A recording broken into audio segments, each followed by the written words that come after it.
Yeah, I mean, I honestly, that's a great question. Like, how did we like connect? All I know is like you've just been a like constant cog on my social media timelines for like 4 years now. You're like, this cunt won't get off my feed. I'm like, who is this guy? And then he tells me he's a Cowboy fan. I'm like, okay, it makes sense now. Yeah, that checks out. He's just a bona fide loser. Well, before we dive into today's episode, I want to give a quick shout out to our new sponsors for autumn. For those that don't know, there's a company called MedFarm. We had them on the podcast a couple of years ago. We talked with them. We did a grow tour. Well, actually, they've been transitioning into a new phase of their company. And batch extracts, their distillate flavored profiles, cartridges and other edibles and things of that nature. They have the dissolvables as well as a CBD line for like topicals and things of that nature. They're kind of starting to see a rebrand, and that company will be called Bud and Mary's. So I want y'all to be on the lookout as it's starting to kind of come around. You'll start seeing the name Bud and Mary's pop up. Those are the same great folks from MedFarm that we've had on the podcast. We've been smoking their chief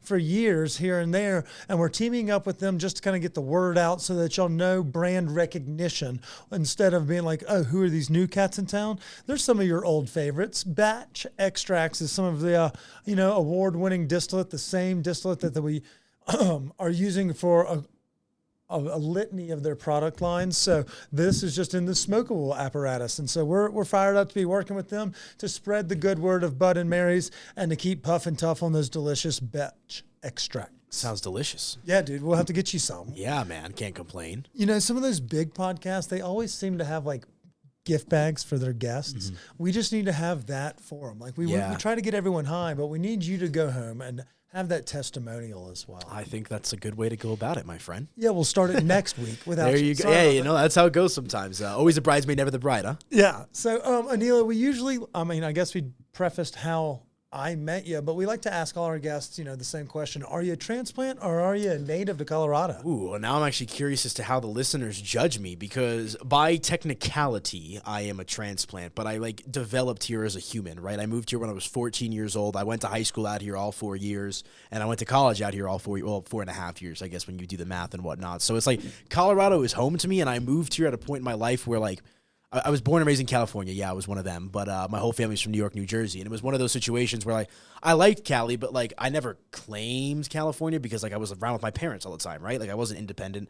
I developed as a person in Colorado. So I am technically a transplant, but I feel as close to a native as a transplant can be. Well, but the natives will never claim me. No, and we won't give you the native sticker on the back of your Subaru either, because that's not nearly close enough. If you had said 4 months old, we would have given you that true infancy. But you are a man of the Colorado people. You work with, you're heavily entrenched in the community. Yeah, Colorado's my life, Everything, your literal talking points in your job. So I will give you a little bit of the benefit of the doubt that you have kind of immersed yourself more so than even me and Chris as we sit here and promote local business, because we both don't give a fuck about the Broncos, the Buffs, the Rams. We like to joke about them. We like to attend their events. Right. Abs, you've immersed yourself in the Denver culture and definitely in the sports scene. Yeah, no, 100%. I mean, my first gig was in the professional world where I started covering the Nuggets at 17 years old, believe it or not, with a credential. And it's just one of those situations where how do you get credentialed at 17? A lot of luck, apparently. That's a whole Did you topic for another day. Create a website that just had Creed thoughts? Basically, so I did I first started out in media as a blogger, and I'm a big New York Met fan, and the first time that I ever did a blog was before the 2015 season, which just so happened to be the year they went to the World Series. And so I was just hyper obsessed with covering the Mets, and basically the short story is I started blogging because I was procrastinating doing my homework in high school. I hated homework. I hated all that busy work, so I'd write about sports instead. Baseball season ended. School's still in session, so I transitioned over to the Nuggets, right? And so long story short, basically, people that had followed... to not do school. Yeah, basically, people that had followed me for my Mets work because I had connections here locally, Jeff Morton, who you know as well from the Mile High Life circuit, a good friend of mine, I eventually started writing about the Nuggets, and then, one thing led to the other, and I got hired here at 17, and the rest is history. I mean, at least you're unlike a lot of other 17-year-olds, and I'm not going to say that you're on the spectrum because, but you knew what you wanted at a young age, and you've been pursuing that future, ever since. Obviously, you can hear them on the daytime drive. For everyone that loves Colorado sports radio, I mean, you're in the prime hour, and you're a young cat, so you've done it very well. You knew what you wanted very young. And then now you're starting to see that kind of materialize. So Yeah. bravo to you. Well, thank you. I just knew corporate America and me would not work out. And so I found something that, it's like you got to love what you do, similar to what you do. You get to talk about cannabis, bet sports, do all that kind of stuff, and away we go. I just knew if I was doing something that I hated, I'd also hate my life. And I can say that my life is okay right now. Yeah, I mean, it doesn't. It is in a nutshell. Yeah, I mean, I will say the fluorescent lighting's a little tough, and you miss a lot of happy hours working that 4 to 6. But luckily, you do a lot on location, like at Blake Street Tavern and some Be other there fun this bars. Thursday. That'll be fun. Yeah, you do pop-ups all over the city, so you're literally all over the place. But on your radio show, and it falls very much in line with just kind of me and Chris's personality, and while he is at his day job, we're doing this. But your day job is literally looking at gambling and looking at sports, looking at stories, seeing which way lines move, why they tend, and then how to kind of bet accordingly for those that are either degenerates or even first-time listeners or just casual sports fans that listen to the talk show. Well, the sports betting is so interesting to me because, like, my dad growing up in, New York, New Jersey, that was always kind of like an underground thing. Like, and I remember when I told him sports betting was becoming illegal, he looked at me like, huh? Like, really? Like, this thing's going to happen, right? And it's my whole thing with sports betting is I was 21 years old when sports betting became legal. So I quite literally was like on the ground floor when this thing came to the state and whatnot.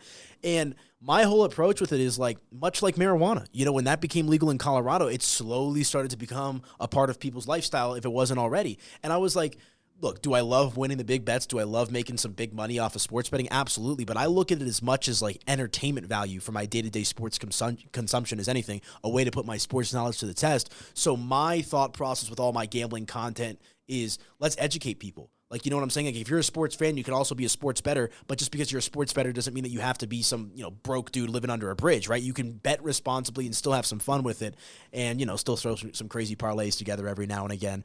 But, yeah, man. Everyone knows parlays don't hit. You got to go with those 10-point teasers on a Saturday or Sunday. Yeah, well, not in college football, though. They say that the teasers, they say college football is like there's no point in teasing it sometimes. But I can understand that in college, and we'll talk about what teasers are as we go through this, because what I wanted you to kind of break down for us as we saw week one, we saw on our social pages, and people see us around town as we're throwing these happy hours and parties, that sports and sports gambling, like you said, are kind of starting to intertwine into the everyday life like cannabis did.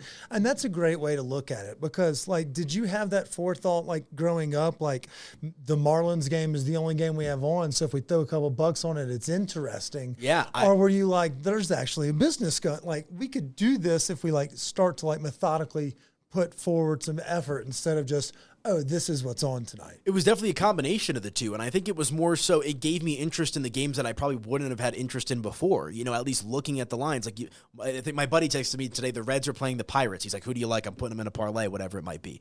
And it's one of those situations that this is 4 years ago, I wouldn't even have a response. Like, you know what I'm saying? Why would I watch the Reds or the Pirates in the middle of the week on a Tuesday when both teams are out of the postseason race? But it's like betting is just like this extra layer of interest that I feel like I'm able to get into any game, any sporting event, as long as I have some, a couple shekels on it. Like, I've been betting. It's gotten me into soccer tremendously. Like, I've watched more international soccer. Call it football. Chris went to school in England. You fucking prick. Well, hey, man, Italy beat England in the Euro Cup, so I will do the victory parade on that one. Yeah, I guess Piro, if y'all can't see him like we can, he's Italian as shit. Yes, although they call it gravy in his house, not red sauce. It's true. And it's macaroni, not pasta. Yeah, he calls all the noodles macaroni. It's probably that New York, New Jersey flair, but that's also where the underground kind of gambling world came over from the old world, which is, like where England, it is very prominent that you can put in bets on anything, anywhere. Yeah. But before we even talk, breaking down, making the most mundane enjoyable, let's talk about how does somebody want to get started? Like, obviously, Colorado, if you're listening here, we have mobile apps, which means you can just download one of those, and most of them are legitimate and safe. You mentioned you turned 21 roughly around the time it became legalized in Colorado.